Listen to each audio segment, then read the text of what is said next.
Hello guys, welcome to our channel. నేను మీ anchor Teja. ప్రస్తుతం మనతో పాటు సీనియర్ జర్నలిస్ట్ జగదేవ్ గారు ఉన్నారు. నమస్తే సార్. నమస్తే. అయితే నిన్న అసెంబ్లీ సమావేశంలో డిప్యూటీ సీఎం అయిన పవన్ కళ్యాణ్ గారు, సార్ ఆంధ్రప్రదేశ్లో మద్య కుంభకోణం చాలా దారుణంగా జరిగింది, దాదాపు 98,000 లక్షల 98,000 కోట్లు అన్నారు. నాకు సరిగ్గా అర్థం కాలేదు. సో ఒక ఫ్రాడ్ జరిగింది, దీనికి ఖచ్చితంగా మీరు కఠిన చర్యలు తీసుకోవాలని చెప్పేసి పవన్ కళ్యాణ్ గారు చంద్రబాబు నాయుడు గారిని కోరడం జరిగింది. సో దానికి సంబంధించిన విషయం. ప్రభుత్వము డే 1 నుంచి కూడా ఎక్కడ గతంలో వాళ్ళు చేసిన అవకతవకలపైన ఎక్కడేం మాట్లాడలేదేంటా అనుకున్నాను. బట్ అవకతవకల గురించి మాట్లాడారు, శ్వేతపత్రం రిలీజ్ చేస్తున్నారు. కాకపోతే ఆ మహానుభావులు ఏంటి అంత సేఫ్టీగా ఉన్నారు, తిరిగి రివర్స్లో ఇంకా కౌంటర్లు వేస్తున్నారేంటి, వీళ్ళు ఇంకా అంత ధైర్యంగా ఎలా మాట్లాడుతున్నారు అని అనిపించింది నాకు, అంటే ఒక సామాన్యుడిగా. ఎందుకంటే ప్రతిదీని ఇసుక కుంభకోణం, మందు మీలాంటి మద్యం కుంభకోణం, ల్యాండ్లు కుంభకోణం, తర్వాత కబ్జాలు కుంభకోణం, ల్యాండ్లో భాగాలు ఇవన్నీ.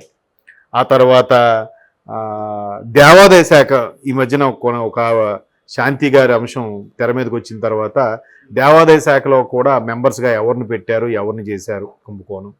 తర్వాత నిన్న కూడా చూశాను, ఏంటది సొసైటీకి సంబంధించిన వాళ్ళు మాత్రమే చెరువులో చేపలు పట్టేలాగా ఒక ఆప్షన్, రాష్ట్ర వ్యాప్తంగా ఉండే చెరువులకు సంబంధించి ఆ చెరువులు ఇచ్చే సొసైటీ పరిధిలోకే తీసుకొచ్చి ఆ సొసైటీని కూడా వైసీపీ వ్యక్తుల్ని అజమాయిషిగా పెట్టి చేశారట. అంటే అక్కడ చేపలు పట్టుకునే వాళ్ళ పొట్ట కూడా కొట్టారు. నిన్న ఎప్పుడు న్యూస్లో చూశాను. అంటే కాదేది దాన్ని అవినీతికి అనర్హం అన్నట్టు చేసేసారు. ఇంకెన్నో చూడండి, ఒక్కొక్కటి ఇంకెన్నో వస్తాయి. అందరికీ తెలిసింది ఏంటి, ఇసుక మద్యమే.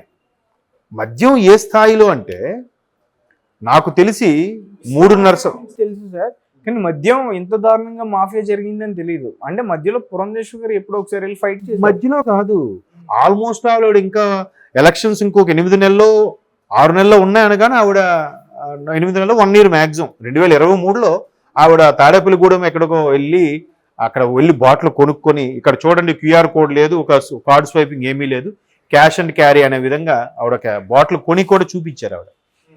సో అప్పుడు బట్ మరి నేను 4 ఏళ్ళు అలాంటి ఇష్యూ అయిన తర్వాత కొన్ని ఏరియాల్లో క్యూఆర్ కోడ్ ఆప్షన్ పెట్టారు ఫోన్పే. అంతవరకు లేదు. అంటే జిఎస్టీ లేదు, పన్ను ట్యాక్సులు లేవు, ఐటీ రైట్స్ లేవు, ఏ ప్రభుత్వ ఉద్యోగి కూడా ఏంటి ఇలా అమ్మేస్తున్నారని అనడానికి లేదు. ఎందుకంటే ప్రభుత్వ దుకాణాలు అవి. మా చిన్నప్పుడు అనేవారు ప్రసాదు అనేవారు, ప్రభుత్వ సారాయి దుకాణం అని. అలాగా ప్రభుత్వ మద్యం దుకాణాలు అవి, వైన్ షాప్. టైమింగ్ అది కూడా ఈ టైం నుంచి ఈ టైం వరకు. ఆ టైం దాటిన తర్వాత అమ్మినా కూడా ఆయన అడగడానికి లేదు. ఎవడు అడుగుతాడు? ఏ అధికారి అడుగుతాడు? ఏ అధికారి అడగగలడు? ఒకవేళ ఏ అధికారిని అడిగితే బతికి బట్ట కట్టగలడా? అది పరిస్థితి. చెప్తున్నాను కదా, అది కూడా ఎలాంటివి, పోనీ మా డబ్బులతో మేము కొనుక్కున్నా మేము మా ఆరోగ్యం ఖరాబ్ చేసుకోవాలా? వాళ్ళు అన్ని బ్రాండ్లు దొరకలే, మొదటి 2 ఏళ్ళు దొరకలే, 3వ ఏడు నుంచి మంచి బ్రాండ్లు దొరికాయి. బట్ పక్కన తెలంగాణలో 1000 రూపాయలు ఉంటే అక్కడ 1200, పక్కన తెలంగాణలో 1500 ఉంటే అక్కడ 2000.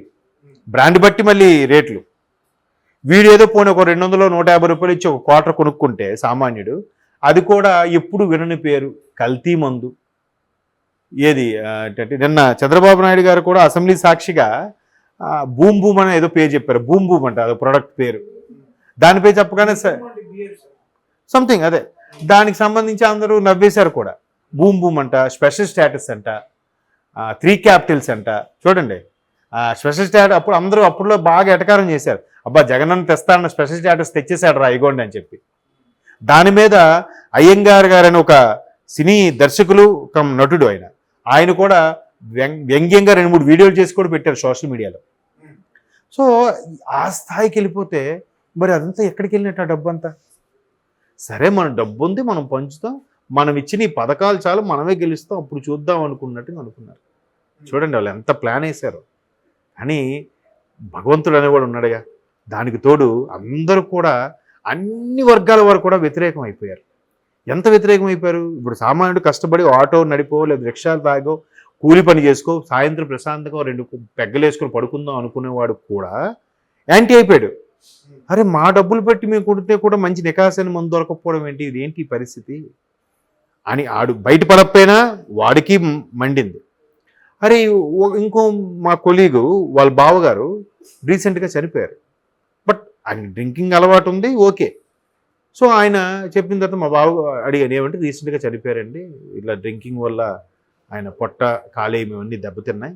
ఎందువల్ల అంటే ఇంకేంటంటే గత ప్రభుత్వంలో చేసిన అరాచకం మందు వల్ల. హైదరాబాద్ లో ఒక డాన్స్ మాస్టర్ కూడా అలాగే చనిపోయారు sir, Rakesh master, Tirupati something వెళ్ళి మరి సంథింగ్ అదే బియర్ తాగిన తర్వాత చనిపోయారని అన్నారు అప్పుడు అందరూ. ఎంతో ఈయన అయితే మాత్రం పక్కాగా అదే అని చెప్పి ఆయన భావోద్వేగంతో ఏడ్చేసి తిట్టాడు కూడా మా కొలీగ్. సో అట్లా నాకు తెలిసింది ఒక్క కేసే, అట్లా ఎంతమందో. సో ఇట్లాంటిది దానికి ఒక ట్యాక్స్ లేదు, ఒక రసీదు లేదు, ఒక ఆన్లైన్ ట్రాన్సాక్షన్ లేదు, ఇవన్నీ ఎక్కడికి ఎంత బ్లాకేగా. ఏంటి ఆథరైజ్డ్ బ్లాక్, మళ్ళీ దాని పేరు ఎందుకు, ప్రభుత్వమే నడిపిస్తుంది కాబట్టి. చూడండి అసలు ఎంత దారుణంగా. అంటే మనల్ని ఎవడు అంటాడు, మనల్ని ఎవడు ఆపేది, ఎవడేం మనం ప్రశ్నిస్తాడు, ఎవడో మనం పీకుతాడా, చూద్దాం. ఆయన ఎక్కడ వేయాలి అక్కడ వేసేద్దాం, ఎక్కడ తొక్కాలి అక్కడ తొక్కేద్దాం మరి కదా. అది చిన్న చిన్న వాటికే మనం రసీదులు అడుగుతాము, లేదంటే ఒక లెక్క చెప్తామే. సాధారణంగా 10-15 వేల ఉద్యోగస్తులే ట్యాక్స్లు కడుతున్నాడే ఇవాళ. 20,000 30,000 దాటినోడు ట్యాక్స్ కడుతున్నాడు, మినిమం ట్యాక్స్. మరి వీళ్ళు అది ఏమైంది ఈ గడిచిన 4 ఏళ్లలో ఎంత అసలు ప్రభుత్వాన్ని నిలబడాలన్నా ప్రభుత్వం కూలిపోవాలన్నా మద్యమే కారణం అని అంటారు కదా. మద్యపాన నిషేధం వల్ల అప్పట్లో ప్రభుత్వాలు కూడా కూలిపోయాయి, మద్యపాన నిషేధం వల్ల ప్రభుత్వానికి సరిగ్గా రెవెన్యూ రావట్లేదు అన్నంత స్థాయిలో ఉన్న మద్యంని 10 రూపాయలకి దొరికే మందుని కూడా 150 రూపాయలు 200కి అమ్మారు. అంటే ఎంత లాభం చూడండి. ఇప్పుడు 10 రూపాయలు లాభం కాదు, 10 రూపాయలకి 200 లాభం. రాష్ట్రం మొత్తం మీద ఎంతమంది ఉన్నారు, ఎన్ని లక్షల కోట్లు, ఎన్ని వేల కోట్లు, జస్ట్ ఇమేజ్. సో 98,000 కోట్లు ఆశ్చర్యపోవడానికి ఏం లేదు. గతంలో 1,00,000 కోట్లు అనేవారు జగన్మోహన్ రెడ్డి గారు అరెస్ట్ అయినప్పుడు. ఇప్పుడు 1,00,000 దగ్గరలో వచ్చేసి మరో 1,00,000 కోట్లు అంటున్నారు. ఏది వాస్తవం అనేది ప్రభుత్వాలు తేల్చాలి. సిబిలు, సిబిసిఐడీలు, ఈడీలు వీళ్ళందరూ కూడా కంకణ కొట్టుకుని చేయాలి. ఎప్పుడు చేస్తారు? చెయ్యరు. అందరూ కూడా ఎవడెప్పుడు దొరుకుతాడో వాడి మీద ఒక కేసు వేసి గ్రిప్ పెట్టుకుందాం, మనకేం ఇబ్బంది వచ్చినా వీడిని వాడుకుందాం అన్నట్టుగా ఉన్నారు.